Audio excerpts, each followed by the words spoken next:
Greetings, gods and goddesses in training. Welcome back to Seraphic September. We are back once again in this video today. You gotta surf this life, not shrink in this life, okay? That's what we're gonna be talking about today. So get your popcorn, okay? Get everything ready, okay? Click the subscribe button if you're new, and let's get started. You're not the scroll, you're the scribe. The ego is not a signal, it's just a noise filter. It's the static between radio and God, right? And when the pressure hits, the I am presence, your eternal presence, it stands there, laughing at all of it. That's the whole game, because self-healing and self-realization are actually one of the same. Same blade, two edges. Attention is blood. Where you pour it, the world coagulates. Doom scrolling is almost like a low magic, right? A hungry egregore that's feeding on your gaze. You gotta treat news like weather. Glance, gear up, go. Okay? Don't stay in the news too long. That was my trap. Okay? There's a lot of strange things happening on the planet right now if you're tuned into it. We do not feed what we do not want to grow. That is the first realization you must understand. We do not feed what we do not want to grow. We only feed the type of life that we want and we prefer and we desire. We feed that reality. Even when the reality around us in this physical world is not showing that reality, we still learn to concentrate on that reality. And this is what true manifestation, if you want to call it that, is. It's the law of attention. This is how a priest engineers reality, or a yogi does, or a rishi or sage does. The desert fathers practice something called hesychasm. Guard the breath, guard the word, guard the look. That means attention sovereignty. In Sri Vidya, the Devi is worshipped as Vimarsa, self-awareness reflecting itself. In Jochen, you sit as the sky that never moves and watches all the weather patterns, right? In Reiki and bioenergetics, you unlock the cuffs of your character and your will starts returning, which is your jaws and your pelvis.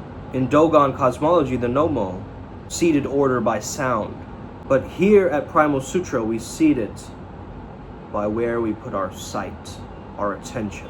This is the same current, if you notice, just different myths. Pressure is initiation. What do the Mitraic mysteries say? The bull is primal life force. Slaying it is not killing nature. I believe this is the Zoroastrian belief. It's the sacrificial release of energy. Unlocking the cosmic fertility. It's basically about accessing the raw current beneath form. So Mitra's turning away from when he's slaying this bull, right? So that means this act is not a personal revenge. It's actually an archetypal necessity. So it is not from ego, it's from initiation. So this Mitra slaying the bull, like what I really want you guys to get from this is an ancient diagram of evolutionary tension. Bull is the ego mind identity, conscious drive, brute force of incarnation. And Mitras is the I am, conscious will that chooses to transmute. By slaying the bull, the initiate learns pressure, sacrifice, and confrontation with the shadow, feed the cosmos, and eventually give rise to light. Same codes as Kali drinking blood, or same like Shiva slaying a demon and then wearing its skin. So destruction of a lower frequency is the ignition of the higher frequencies. Padmasambhava said mind's nature is sky space. Ownership, I'm talking about what owns your attention owns you. We have to understand that will is like a blade, is the ultimate siddhi, or spiritual power. If you try this, and this is from RJ, I got this recently. If you try to do 3 things a day where you keep a promise to yourself, I'll only do these 3 things every day, no matter how small that activity is. Day by day, if you keep continuing doing that, you'll notice that's how saints move mountains, and that's how you're moving through this Thursday. It's a non-negotiable follow-through, right? Saint Germain called it the violet flame. This is the same flame. So your eyes or wants, point them towards only what you wish to manifest. And stop feeding all this negativity in your mind. 10 breaths of single-pointedness beats 10 hours of scattered breaths. Remember this. The CIA accidentally discovered what the Tantrikas always knew. Hold the image with feeling, past the mind's fidget, and the field crystallizes. So RJ called this Not the pursuit of happiness, but the happiness of pursuit.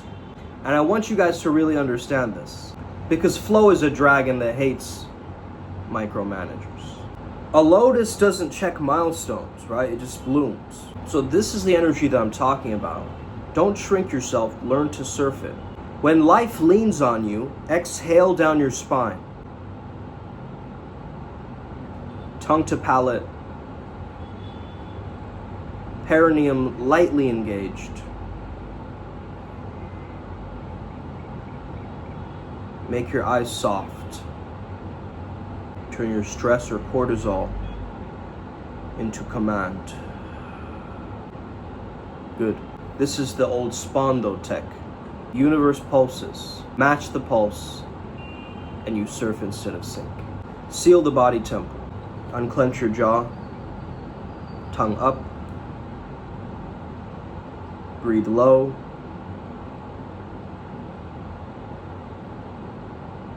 Feet gripping the earth. Loosen the armor and the attention returns home. Good posture is good metaphysics, remember. As within, so without, okay? Noise is like a narcotic. We check the storm, not marry the storm. Audit your inputs. If the ROI on attention is negative, cut it. That's high priest or priestess finance. Word is bond, so don't say what you can't deliver. You know, vows of silence weren't just an aesthetic or something. They were cause and effect control. Every promise either hammers or hollows your will. Choose the hammer. Remember the big joke. You've died many multiple timelines and you're still here. Because why? Because the I Am is undefeated. It's the living legend, the last living legend, okay? The last of your bloodline. Yogananda left his body like changing jackets. The Count vanished with the suit. And you just start finishing your tasks. Not just multitasking, multidimensional tasking. Same muscle, different scale. So don't leak your attention, don't break your word. Convert the pressure into presence and let the I Am do the bidding. Everybody's running on goals, milestones, checklists like hamsters hypnotized by calendars. That's the ego mind identity running the show. And I heard this the other day, that planning is for cowards. And I really start to understand this, because that fearful mentality of wanting to plan something out very perfectly and follow through in on it is actually based from a fear-based control paradigm, where you want the sense of control of what you wish to plan about. But oftentimes plans go misfire. That's because your ego mind is running the show when it's planning. Now, it is our interface, right? We have to still use it. We have to still get around and start doing things, but it always craves the next thing, the next outcome, the next trophy, the next validation. So a lot of people understand this, but a lot of people don't. Your I Am doesn't chase, it just emanates, right? So agendaless drive is the dragon's breath. You set your compass, but you stop straggling the steering wheel. You start moving because movement is joy. You create because creation is your blood. So already the things you wish to manifest are already within you, okay? So you don't need the metal, you are the metal. The deep paradox is flow state crashes when you measure it. The moment you peek out of the river and say, are we there yet? You're already drowning. The Tao flows because it doesn't argue, finds the path of least resistance. This doesn't mean laziness, right? A surfer doesn't need to set a SMART goal for every wave. A shaman doesn't ask the drum, how many beats per minute until I reach enlightenment? They just surrender, but with savage precision. So this is discipline without the noose. Lock your vector, intention, devotion, dharma, but you let go of the stopwatch and the scoreboard. You stop checking the likes and the validation metrics, and you start being a project manager of your own soul, as weird as that sounds. You become a living current. For instance, when you start dancing, you're not calculating the angle of your hips. You're just in the rhythm. So not the pursuit of happiness, but the happiness of pursuit. And flow state is the dojo where this gets tested. You enter when skill and challenge kiss. When the mountain is steep enough to demand anything, but not so steep that you shatter. So embrace this Shiva Shakti dance. In Japanese sword schools, they taught Mushin or no mind. Strike with intention, but not obsession.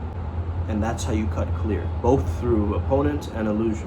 You set your devotion, and then you let it breathe. You move like water, you strike like thunder. And you gotta create because it burns inside you. Not because the world needs to clap. Right now with the wars, algorithmic dopamine traps, and a whole bunch of noise, it's easy to fall into, am I doing enough? Am I behind? How are you behind when you are the pulse of life itself? You tell me this. How are you behind when you are the current and the pulse of life itself, which is in the now? When you drop the outcome and you ride the current, then you tap in. It's like a soul surfing its own ocean. Flow state is proof that you're not a worker bee.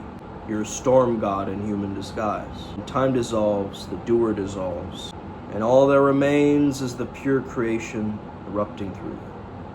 So be it, Swaha. Thank you for tapping in. I hope you got this perspective today, and I hope this helps you out. Let's get it today. Boom.